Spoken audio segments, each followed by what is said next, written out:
Começa agora o Jornada. Todas as semanas você acompanha aqui ações e projetos da Justiça do Trabalho. O programa é produzido pelo Tribunal Superior do Trabalho em parceria com os 24 Tribunais Regionais do Trabalho e com o Conselho Superior da Justiça do Trabalho. E na edição de hoje, uma reportagem especial sobre seleção de emprego. Quais os documentos que podem ser solicitados pela empresa e os que não podem por violarem a honra do candidato? Vamos mostrar o que diz a lei sobre o assunto. Em Salvador, aumenta o número de processos que chegam ao TRT da Bahia que envolvem revista íntima. Como é o entendimento da Justiça do Trabalho nesses casos? O quadro Tá Explicado vai esclarecer os significados das siglas PIS/PASEP e quem pode sacar esses benefícios. E no quadro Trabalha Brasil, vamos conhecer a rotina de um profissional especialista em preparar uma comida milenar, o Sushi Man. Tudo isso e muito mais, o Jornada está no ar.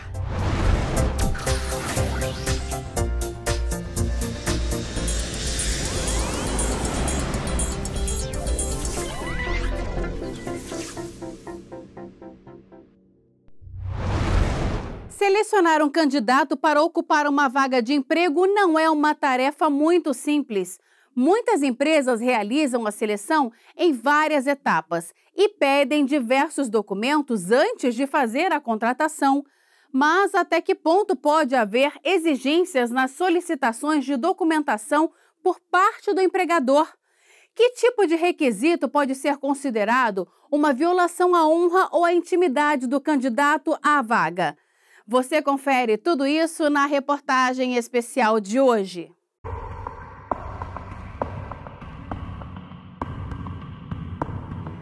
Anúncios que assustam, de tão constrangedores parecem piadas de mau gosto. Aqui uma mulher procura uma babá magra para caber no carro. Na proposta de emprego postada em uma rede social, a oferta era de R$1.000 para 15 dias trabalhados. Ainda no anúncio, havia uma série de exigências. Dentre elas, a pessoa deveria ser discreta e educada, ter boa aparência e ser magra. Neste outro caso, também publicado nas redes sociais, para trabalhar em um food truck, a candidata à vaga teria que ser bonita, comunicativa e desinibida. E se a futura contratada fosse inteligente e divertida, ganharia mais R$100 e a gasolina. Aqui a pessoa que fez o post estava à procura de uma empregada doméstica que deveria ser dedicada, organizada, ter referências positivas e por aí vai. Mas o que chama a atenção é quando quem anuncia trata do pagamento. Prefiro falar de custo quando me provar seu valor. Quem está em busca de emprego também usa a internet para tirar dúvidas sobre o que pode e o que não pode ser exigido no processo seletivo. Neste caso, uma pessoa questiona um dos requisitos para ocupar vaga em uma clínica odontológica. No post, a pessoa conta que recebeu um e-mail solicitando o envio de fotos da arcada dentária. Conversamos com a mulher que fez a postagem nas redes sociais. Ela preferiu gravar por telefone e contou como se sentiu na hora que recebeu o e-mail. Eles me responderam dizendo que o meu currículo tinha sido selecionado, porém, para dar seguimento no processo seletivo, eu precisaria enviar umas fotos conforme o modelo que eles me enviaram. E até então, eu não sabia que era para trabalhar numa clínica de dentista, né? Aí, lá nessas fotos, eram uma foto do meu rosto, outra foto do meu sorriso e mais umas 6 fotos da minha arcada dentária. Mesmo se tratando de uma clínica odontológica, você achou estranho, né? Sim, achei estranho porque eu nunca tinha ouvido falar em algo parecido, né? Geralmente, assim, quando isso é usado por um critério para escolher um candidato, no meu ponto de vista, eu acho que isso deve ser feito de uma forma mais discreta, numa entrevista pessoalmente, não através de fotos enviadas por e-mail. E aí você desistiu dessa vaga? Sim, eu desisti desse processo seletivo. E as situações constrangedoras não aparecem apenas no anúncio de vagas. Elas também podem ocorrer pessoalmente, bem naquela hora de maior nervosismo, a entrevista de emprego. É sentado, frente a frente com o entrevistador, que o candidato à vaga se vê diante de uma situação que, em alguns casos, pode gerar desconforto. O que mais me incomodou foram as perguntas pessoais, que foram muitas. Meus pais, profissão dos meus pais, E aí isso eu tive que falar, que meus pais faleceram, então ele ficou repetindo durante o período da entrevista várias vezes que eu era órfã. E ele perguntou, seus pais morreram e você está desempregada, como você paga as suas contas? Que eu acho que é entrar demais, eu acho que é entrar muito na minha vida pessoal, assim, ele realmente, na entrevista de emprego, ele soube coisas que amigos íntimos sabem, e eu não tinha como dizer, olha, eu não vou responder isso, entendeu? Então, eu achei bem constrangedor e embaraçoso e um pouco humilhante até, ter que ficar aguentando aquilo. Esse advogado esclarece que qualquer tipo de exigência que possa discriminar os candidatos não pode ser feita. Qualquer exigência sobre aparência ou quando é comum a gente encontrar, exige-se boa aparência, esse tipo de coisa não é bem recepcionado pela nossa legislação. Isso porque o critério de boa aparência fica restringido aos conceitos do próprio entrevistador. E isso pode acabar limitando o acesso de pessoas ao trabalho, o que é proibido pela nossa legislação. De acordo com a CLT, no artigo 442-A, o empregador não pode exigir que o candidato tenha mais de 6 meses de experiência. Já a Lei Federal 9.029, de 95, não permite o pedido de testes de gravidez ou exames como o de HIV, já que pode constituir discriminação. De acordo com a mesma lei, também é proibida a adoção de qualquer prática discriminatória por motivo de sexo, origem, raça, cor, estado civil, situação familiar, deficiência, reabilitação profissional, idade, entre outros, ressalvadas, nesse caso, as hipóteses de proteção à criança e ao adolescente.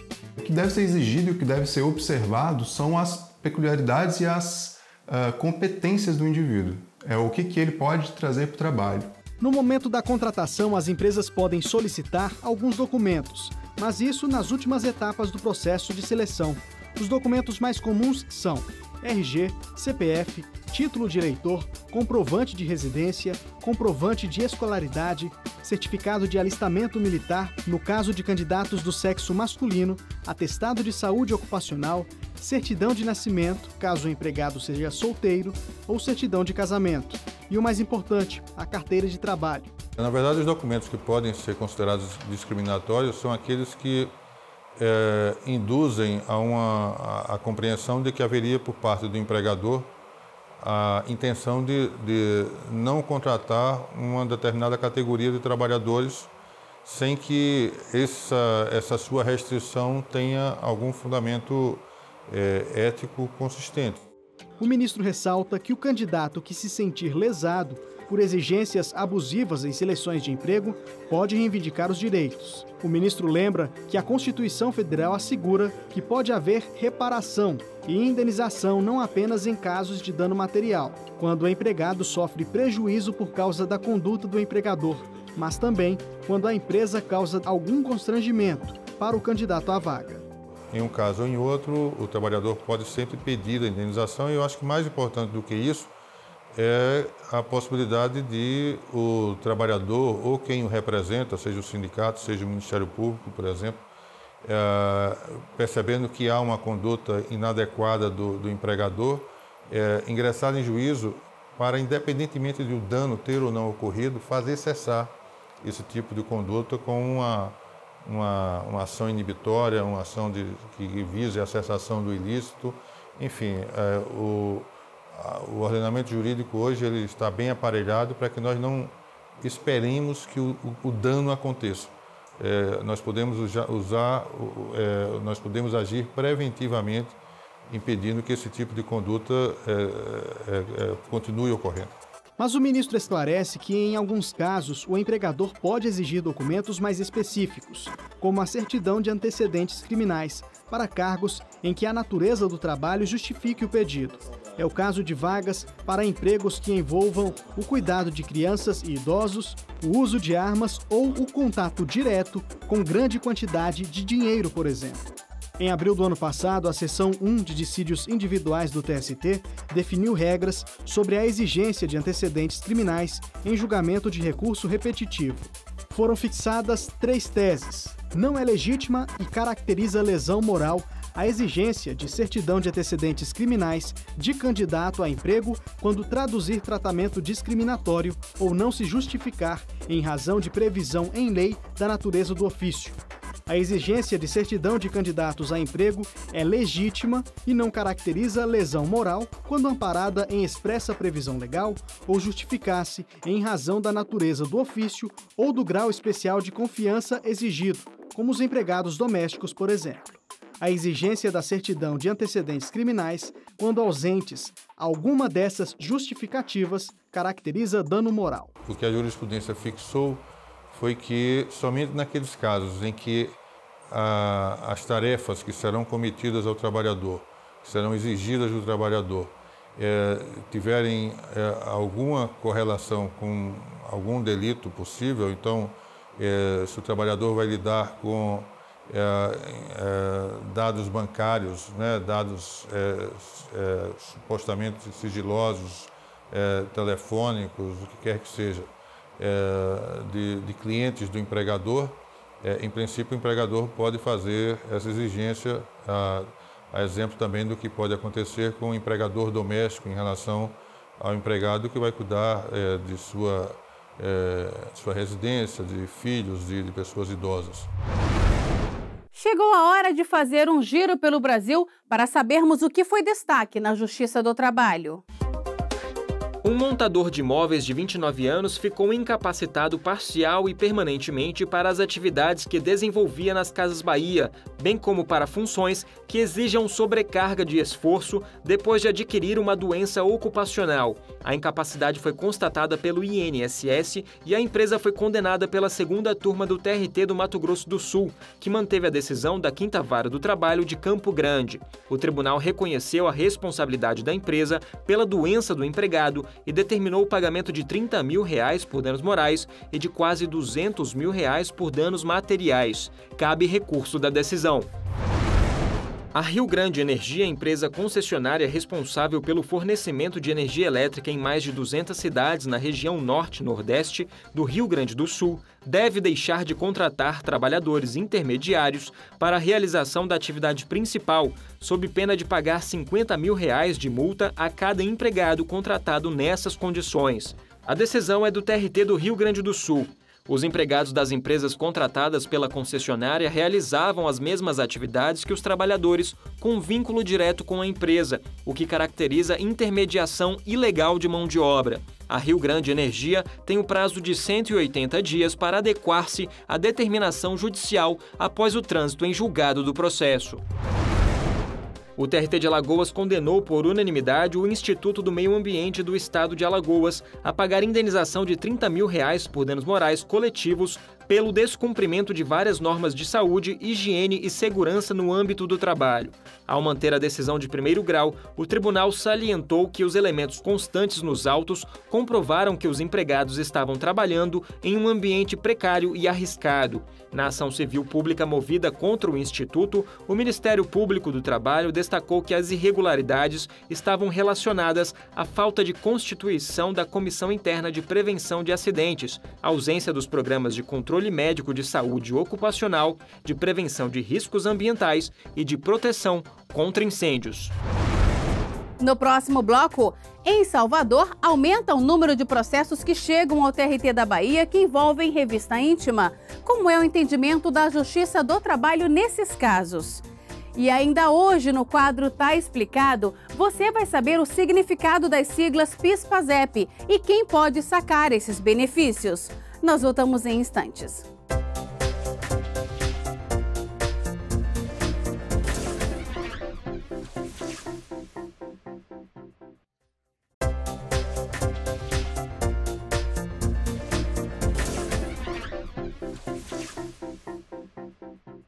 Vamos saber mais sobre a atuação da Justiça do Trabalho no JT em Ação. O Corregedor-Geral da Justiça do Trabalho, o ministro Lélio Bentes Corrêa, realizou correição ordinária no TRT da Paraíba. O ministro analisou as atividades judiciais e administrativas do tribunal, conversou com desembargadores, juízes e recebeu servidores, advogados e trabalhadores. Ele também visitou a creche Amiguinhos, mantida por servidores voluntários do TRT 13 pela Prefeitura de João Pessoa.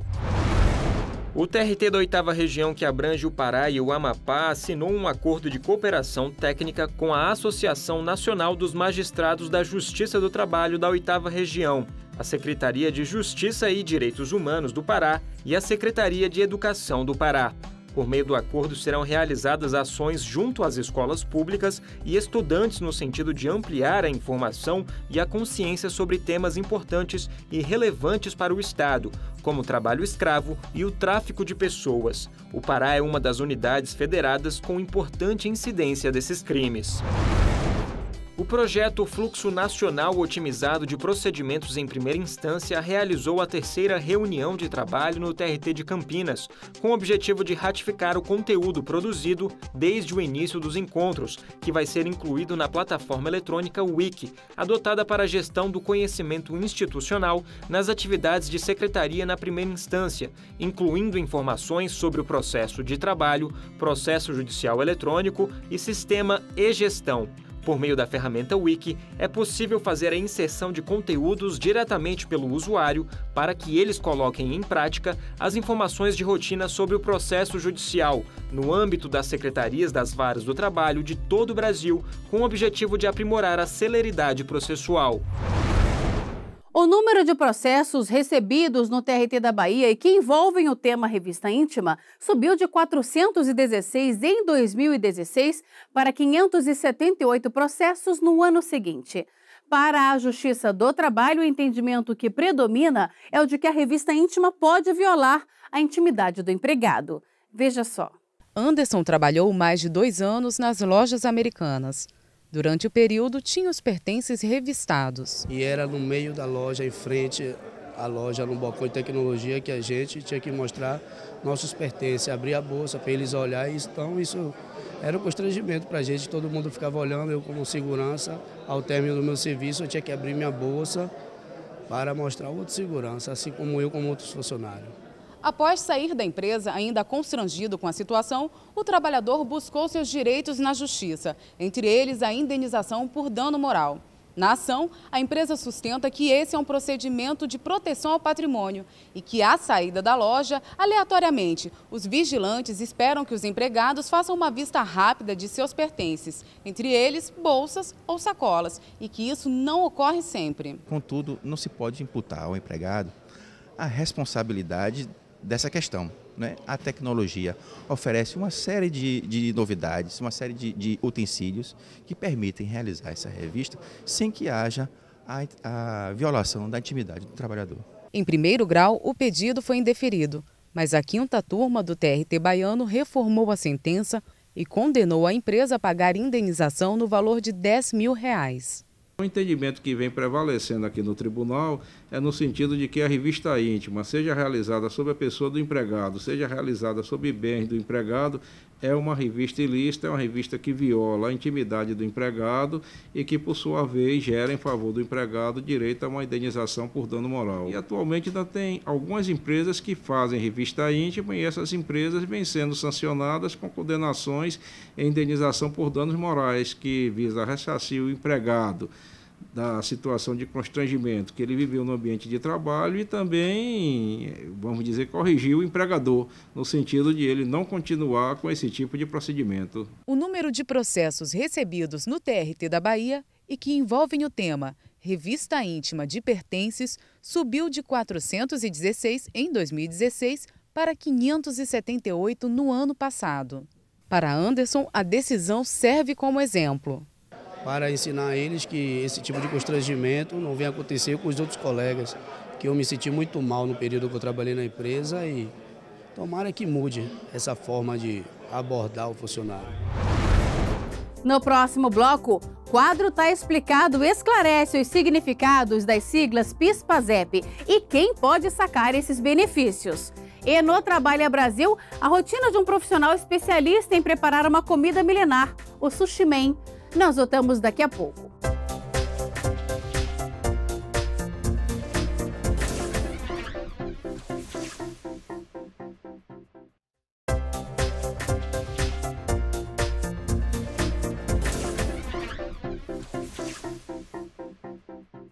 Com a medida provisória número 797, publicada no ano passado, teve mudança na idade para fazer o saque do saldo do PIS/PASEP.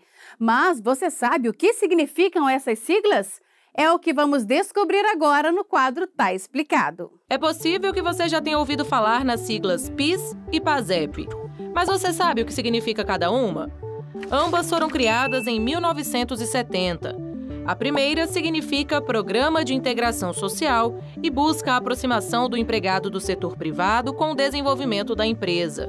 Já a segunda é Programa de Formação do Patrimônio do Servidor Público, com o qual a União, estados, municípios, Distrito Federal e territórios contribuem com um fundo destinado aos funcionários públicos. Até 1988, os empregadores fizeram contribuições ao Fundo de Participação PIS/PASEP, que então distribuía valores aos empregados em forma de cotas proporcionais ao salário e tempo de serviço. As cotas são o resultado dos créditos depositados pelas empresas entre 1971 e outubro de 1988. Bom, agora que você já sabe um pouco mais sobre o PIS/PASEP, deve estar se perguntando: quem pode sacar o benefício? A Lei Complementar número 26 de 1975 estabelece que homens e mulheres a partir dos 60 anos podem retirar o benefício. Em ambos os casos, o saque é permitido caso haja aposentadoria normal ou por invalidez, além de transferência para reserva remunerada ou reforma. Trabalhadores com doenças graves como câncer e AIDS também podem retirar o benefício. Todos os anos, o saque dos abonos salariais do PIS/PASEP é liberado. E para ter direito ao abono, o trabalhador precisa preencher alguns requisitos. Entre eles, estar cadastrado no PIS há pelo menos 5 anos e ter recebido remuneração mensal média de até 2 salários mínimos durante o ano base. Uma comida que nasceu da necessidade que o povo asiático tinha de conservar peixe cru. Atualmente, o sushi é referência quando se fala em alimentação saudável e saborosa. Mas o preparo desse prato não é para qualquer um.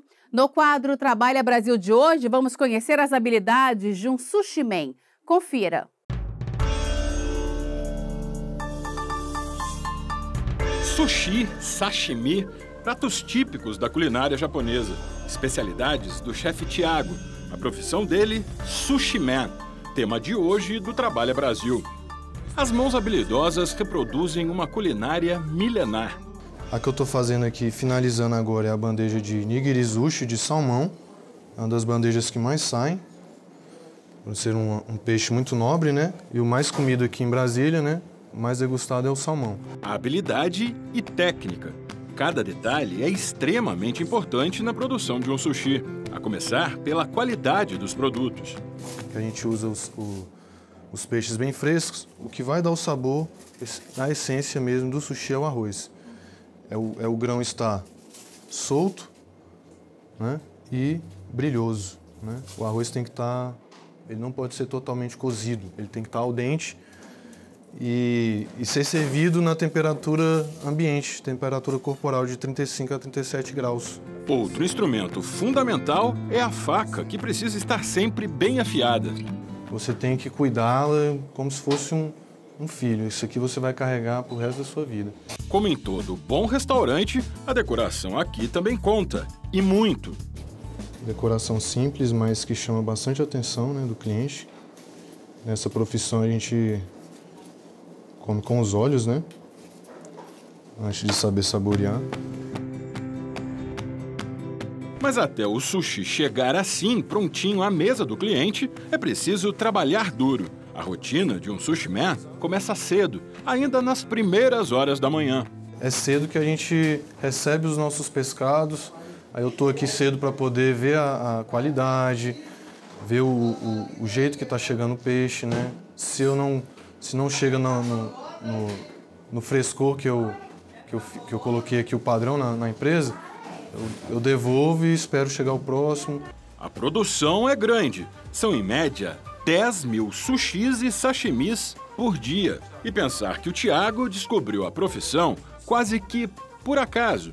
Na época, ele trabalhava como técnico de informática e todos os dias, no caminho para o trabalho, passava na frente de um restaurante japonês. Despertou esse interesse, né, de ver os sushimens, né, sempre quando eu passava lá trabalhando, aquela rapidez, agilidade, né, no que eles estavam fazendo. E decidi parar um dia depois do meu expediente para experimentar a culinária, né. Logo, na primeira degustação, ele descobriu na culinária japonesa um sabor diferente de tudo aquilo que havia experimentado até então. Eu pedi para experimentar um temaki, né? E aí eu senti aquele sabor, né, do peixe, né, primeira vez, a primeira degustação, e despertou um quinto sentido, né? Que depois eu fui pesquisar que sentido era esse, era um sentido chamado umami, que é um quinto sentido em japonês, que é o quinto sentido do sabor, né? É um sabor sem explicação. A paixão pela culinária japonesa foi tão grande que ele abraçou a profissão. Deu certo. 12 anos depois, foi eleito um dos 3 melhores sushimens do Brasil pelo Instituto de Culinária do Japão. Valeu muito a pena, né? E descobri essa maravilha aqui e que hoje em dia é minha profissão. É onde eu me enxergo, é onde eu sinto minha felicidade, é onde eu amo fazer, né, o que eu gosto. Né? Por hoje é só. O Jornada fica por aqui. Muito obrigada pela companhia e até o nosso próximo encontro. Tchau!